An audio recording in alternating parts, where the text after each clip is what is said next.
Medium size காலிஃபிளவரை சுட தண்ணியில நல்லா வாஷ் பண்ணுங்க. அப்பதான் அந்த காலிஃபிளவர்ல இருக்கிற பூச்சிலாம் அழியும். இது மாதிரி வாஷ் பண்ணும்போது நடுவுல இது மாதிரி பிரிச்சு பார்த்துட்டு நல்லா வாஷ் பண்ணுங்க. இதுல மண்ணு நிறைய இருக்கும். 2 முறைக்கு 3 முறை, 3 முறைக்கு 4 முறைக்குள்ள வாஷ் பண்ணலாம்.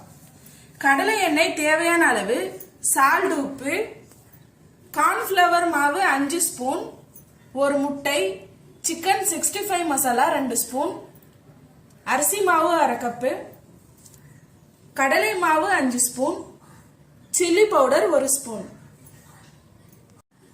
காலிஃபிளவர் பக்கோடா செய்யறதுக்கு முன்னாடி காலிஃபிளவர்ல அரிசி மாவு, கடலை மாவு, சோள மாவு இது எல்லாமே கலந்துக்கலாம். ஒரு பாத்திரம் எடுத்துக்கலாம்.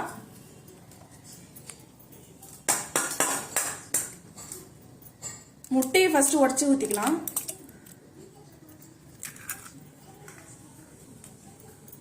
சோள மாவு, கடலை மாவு,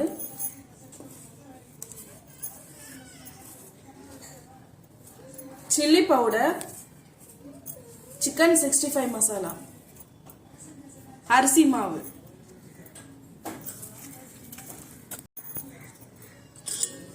உப்பு தேவையான அளவு, தண்ணி கொஞ்சம் ஊத்திக்கலாம்.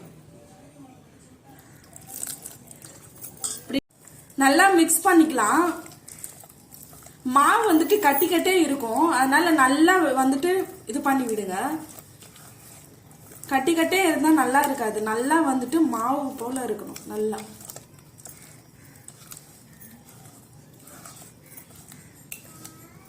ரொம்ப தண்ணி அதிகமா ஊத்திடாதீங்க, பார்த்து ஊத்துங்க. இந்த பக்குவத்துல சுடு தண்ணியில நல்லா வாஷ் பண்ண காலிஃபிளவர்ல நம்ம போட்டு கலந்துக்கலாம்.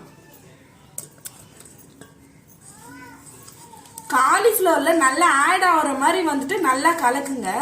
அப்பதான் நல்லா சாப்பிட்றதுக்கு சூப்பரா இருக்கும், டேஸ்டாவும் இருக்கும். மாவு வந்துட்டு எல்லா இடத்துலயுமே வந்துட்டு ஆட் ஆகணும். ஒரு 10 நிமிஷம் ஊறட்டும். அதுக்கப்புறம் வந்துட்டு நம்ம காலிஃபிளவர் பக்கோடா செய்யலாம். எண்ணெய் நல்லா காஞ்சிடுச்சு. இப்ப காலிஃபிளவர் போட்டுக்கலாம்.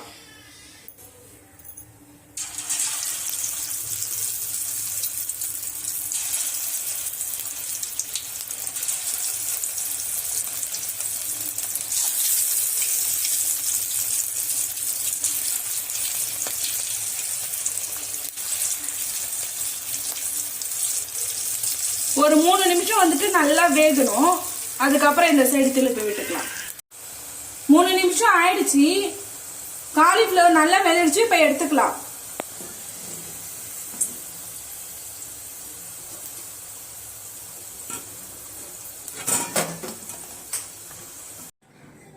மொறுமொறுவான சுவையான Kerala style cauliflower pakoda ready ஆயிடுச்சு. இந்த வீடியோ உங்களுக்கு ரொம்ப ரொம்ப யூஸ்ஃபுல்லா இருக்குன்னு நினைக்கிறேன். நீங்களும் உங்க வீட்டுல ட்ரை பண்ணி பாருங்க. முக்கியமா குழந்தைங்க இதை ரொம்ப ரொம்ப விரும்பி சாப்பிடுவாங்க.